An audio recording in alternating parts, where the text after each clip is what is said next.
Namaste and welcome to Pods by PI, a policy discussion series brought to you by Policy Entrepreneurs Inc. My name is Hriday Sapkota. In today's episode, PI colleague Lasata sits with Dr. Jagannath Adhikari to discuss Nepal's growing dependence on food imports. Dr. Jagannath Adhikari is a human geographer. He has a PhD in human geography from the Australian National University. He is currently associated with the Curtin University of Technology as an adjunct research fellow and with Nepal Institute of Development Studies as a senior researcher. Some of his published work include Changing Livelihoods, Essays on Development of Nepal, Food Crisis in Nepal, and New Lahure's Migration and Remittance Economy of Nepal. Lasata and Dr. Jagannath talk about how an increase in reliance on food imports is a threat to Nepal's national sovereignty.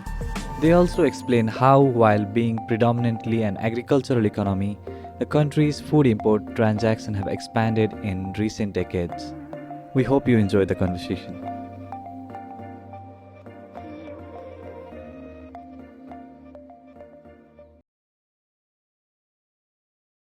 Thank you, Jagannath, for joining us at PI Studio all the way from Pokhara and for being a part of Pods by PI. First and foremost, welcome to the show. Thank you for giving an opportunity to talk to you about this important issue. Shall we get started with the conversation? Yes, sure. Let's start.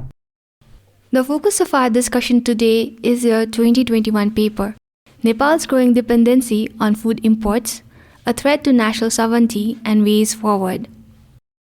To start, may I ask why you chose to write this paper? We felt that this growing dependence on other countries for food could be very critical for Nepal, especially when the food supply chain gets disturbed. At that time, 2021, food supply chain was disrupted by COVID pandemic and there could have been a crisis. We felt that such a situation could arise anytime when there is war, there are conflicts, when there are political disturbances that could block food supply chain. And so we felt that I, being a researcher on food system, agricultural development, livelihood security, felt that it could be a very critical issue for Nepal, and other my colleagues who participated in writing this paper also felt the same way, and so we decided that we write a paper that can warn policymakers about the need to devise a good policy so that Nepal doesn't face that situation. That seems like a good question to pick on this important topic. Now, getting into your paper, you state that your goal is to show how Nepal became a net importer of food, despite being an agriculture-based economy. So, can you begin by illustrating the current situation of Nepal's food import? Well, if you go up to like 1970s, Nepal was a net exporter of food. Nepal used to export a lot of rice to Bangladesh, to India, and to other countries. And then it hasn't been able to keep up with the population growth within the country, as well as it hasn't been able to keep up with production or the yield of the crop as compared to other countries. In terms of money, I think, as I read recently, about $1 billion is spent in importing food, which is a big amount. The trade statistics clearly tells that we are spending a lot of money on food imports. I have analyzed how much money we spend in importing food for some time, and it's growing a lot.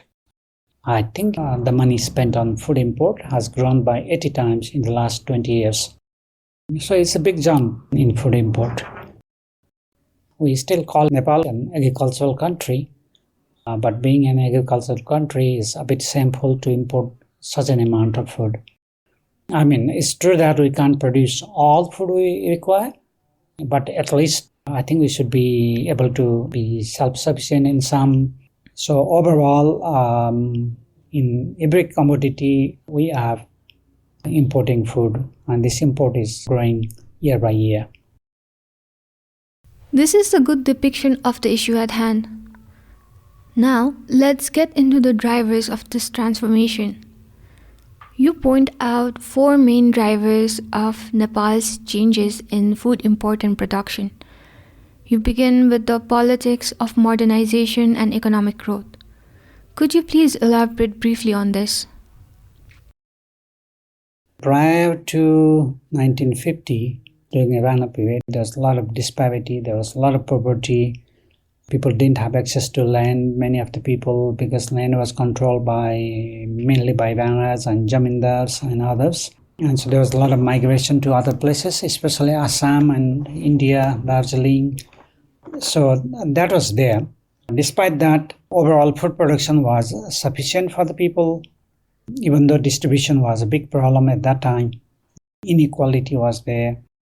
And there's no modernization of agriculture then, even though you can see one or two plans that aim to modernize agriculture. And then came, after Rana regime, Nepal was on the path of modernization. Government started developing plans from the mid-1950s. Agriculture was a priority. They started modernizing, bringing new seeds, improved seeds, fertilizer. And then the main focus was on increasing production. In the mid-60s, this concept of Green Revolution was brought to Nepal also. Green Revolution means use of high-yielding seeds, use of fertilizer, use of irrigation very intensively, and then produce more yield per unit land. So that's our concept. So that brings us neatly to your second driver, which is regional geopolitics and increased economic relations. Here, you discuss the success of Green Revolution in India and its impact on Nepal. Could you please explain? In India, I think government was very strong. They supported farmers heavily, and it was one of the successful countries in Green Revolution, producing more food. Especially, it was very successful in producing cereals, rice, wheat, maize kind of thing.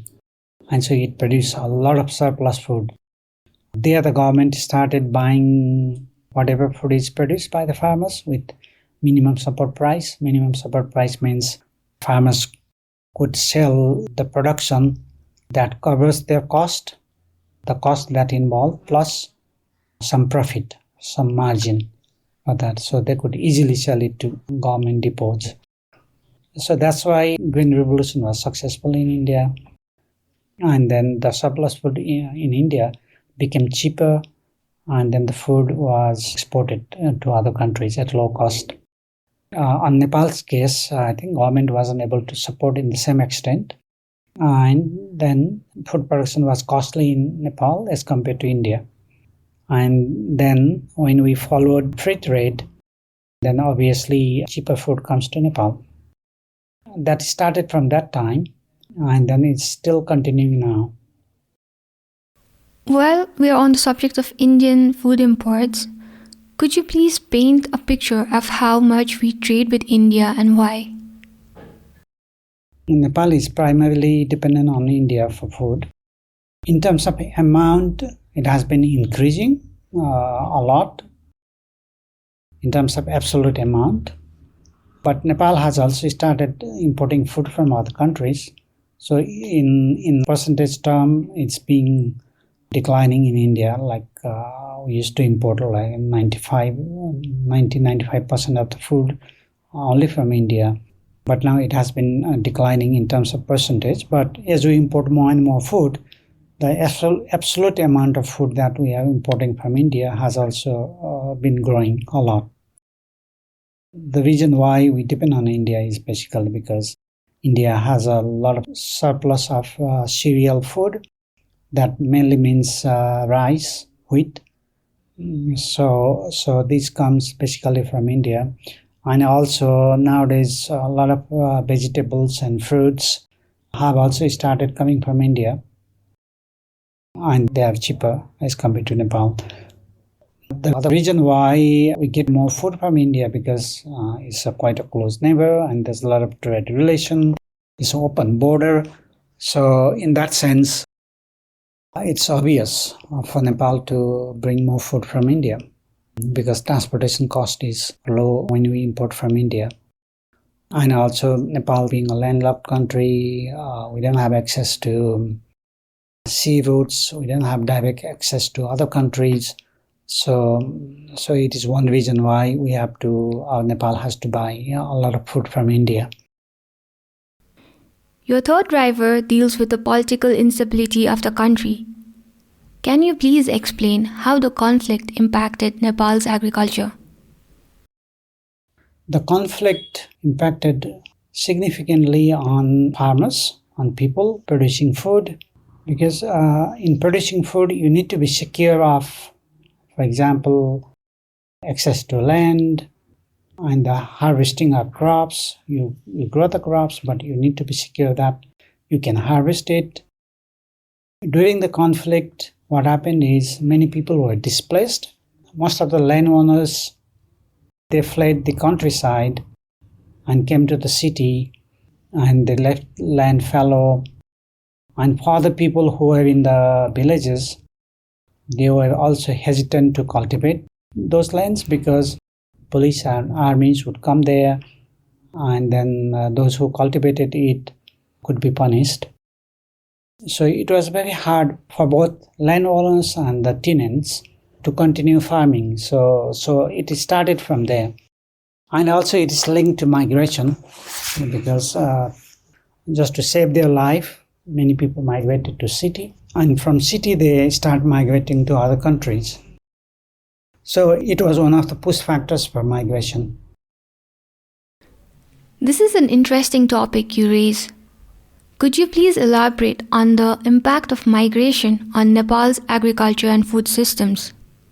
Migration and agricultural development, there's a very interesting relation. In Nepal's case, migration has impacted more or less, the relation is negative one.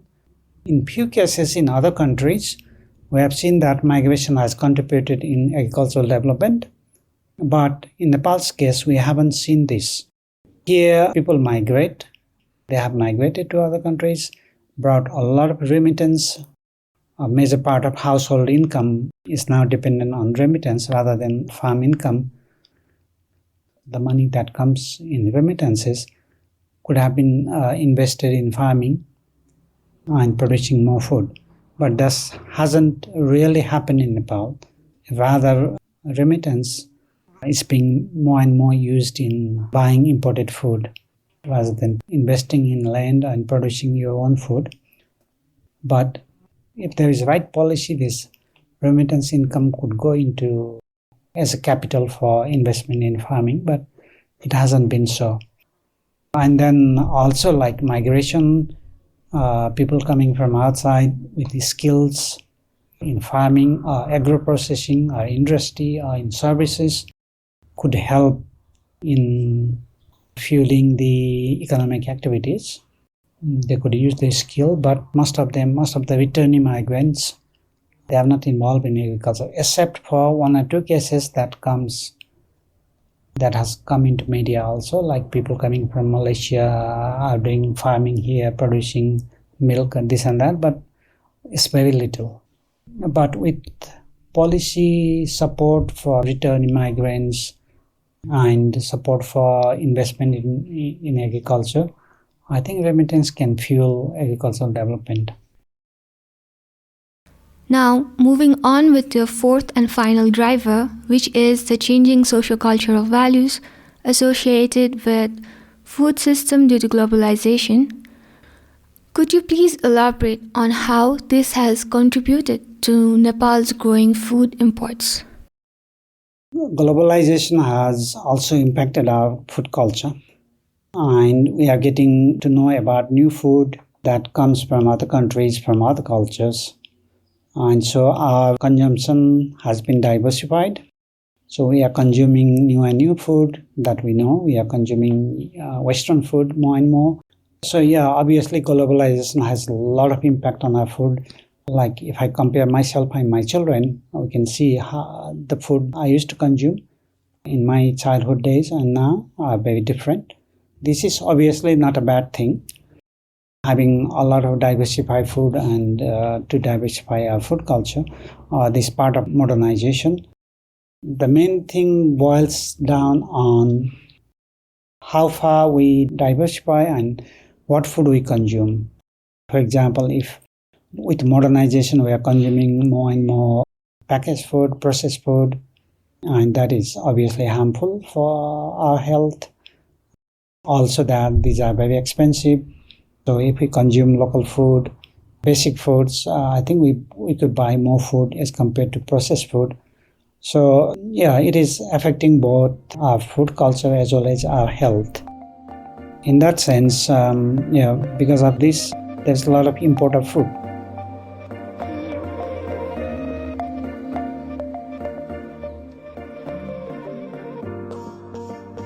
Hi there, this is Shreya Rana from Policy Entrepreneurs Inc.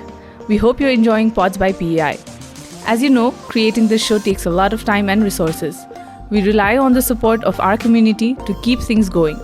If you've been enjoying the show and would like to help us out, we'd really appreciate it if you could become a patron on Patreon. Patreon is a platform that allows listeners like you to support creators like us with a small monthly donation. Your support will go a long way in helping us to continue creating high-quality content for you. So if you are interested in supporting our show and becoming a part of our community, head on over to Patreon and become a patron today. You can find us at patreon.com/podsbypei. Every little bit helps, and we can't thank you enough for your support. Now, let's get back to the episode.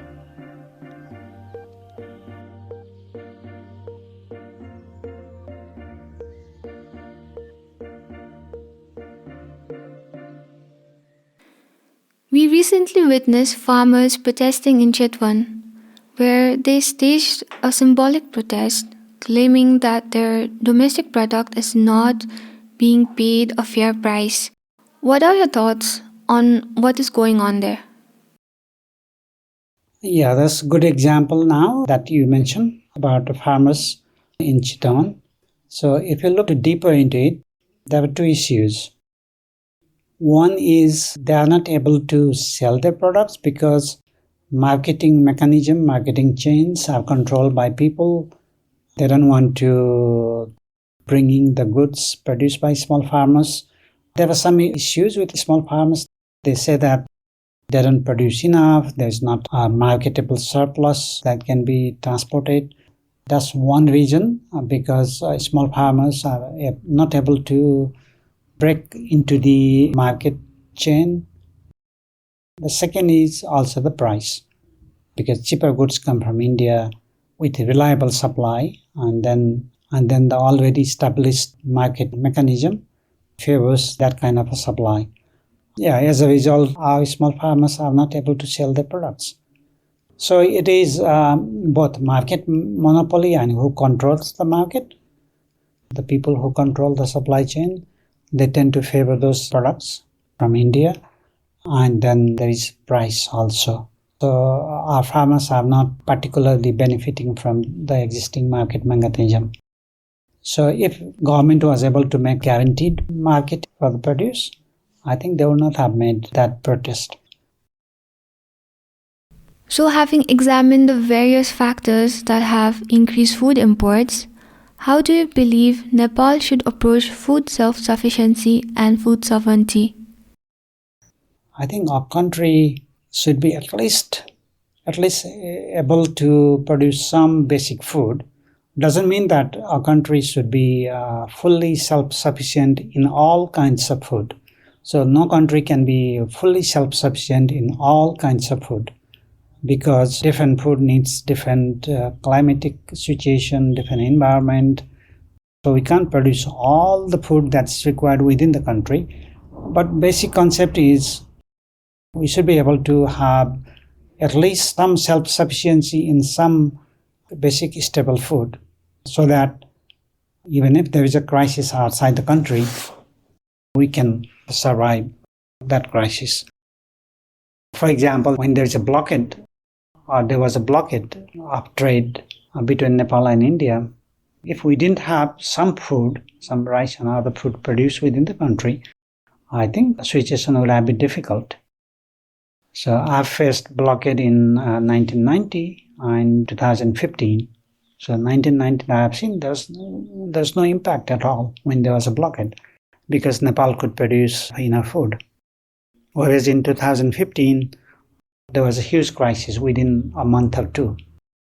So at least I think it's important for a country to be sovereign, to have some basic food production, at least for some time.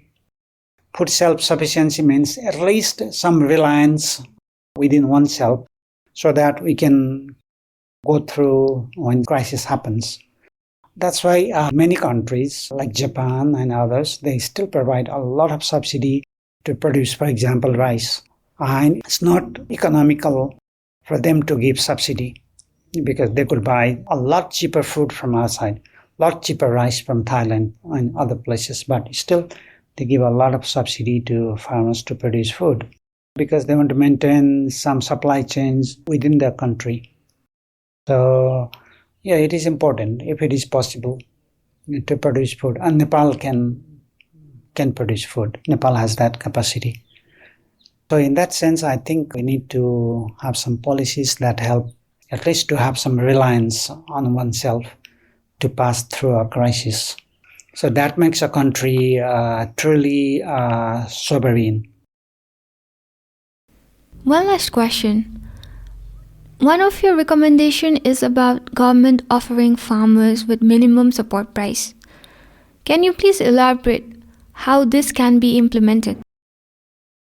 Minimum support price basically means farmers will have a guarantee market of the produce they want to sell, and then the price is fixed in such a way that it covers the cost of production. For example, a quintal of rice requires 100 rupees cost of production, and then the price is fixed based on this cost of production plus maybe 10% margin for the farmers. So the price would be fixed 110 rupees. 100 covers the cost plus 10 rupees margin. So this would be the minimum price. So this is hypothetical. So how much margin you give to the farmer depends on the farmers and government negotiation. And so this is fixed. And then the farmers, if they can't sell it in the market, they will sell it in the government marketing depots. So this is minimum price support.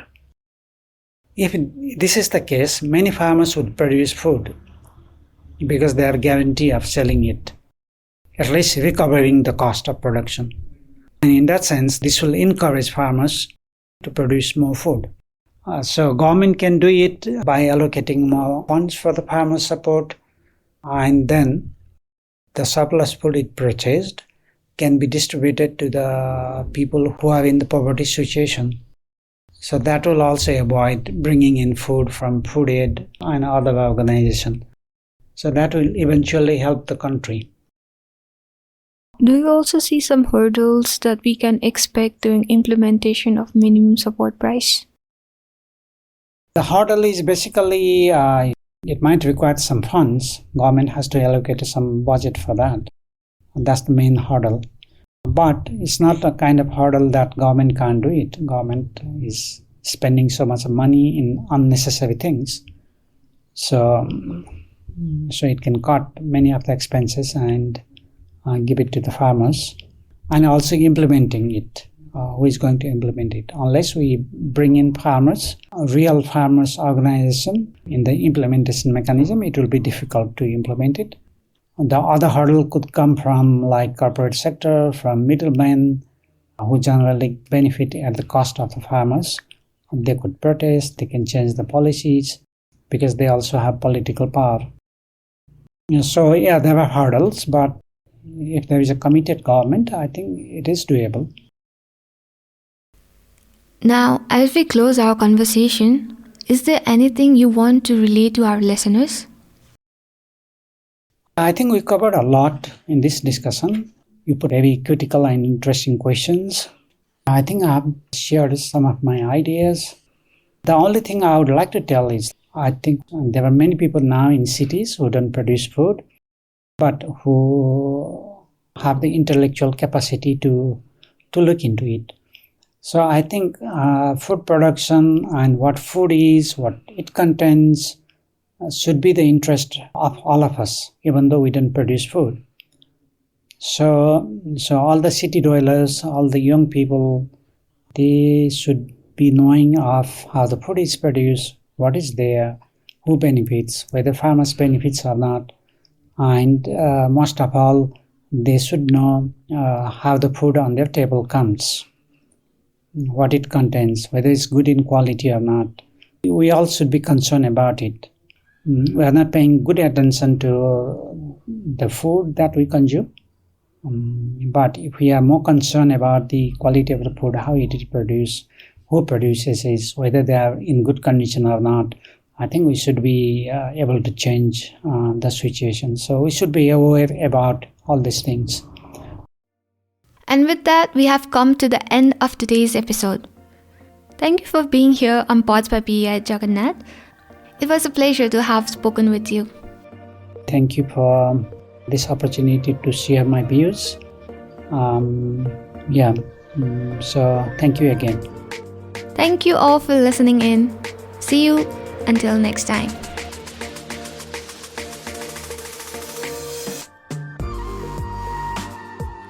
Thanks for listening to Pods by PI. I hope you enjoyed Lasata's conversation with Jagannath about how an increase in reliance on food imports is a threat to Nepal's national sovereignty. They also explained how, while being predominantly an agricultural economy, the country's food import transactions have expanded in recent decades. Today's episode was produced by Nijan Rai with support from Saurabh Lama, Khushi Hang and Cheron Kongsakar. The episode was recorded at PI Studio and edited by Nijan Rai. Our theme music is courtesy of Rohit Sakhe from Jindabad.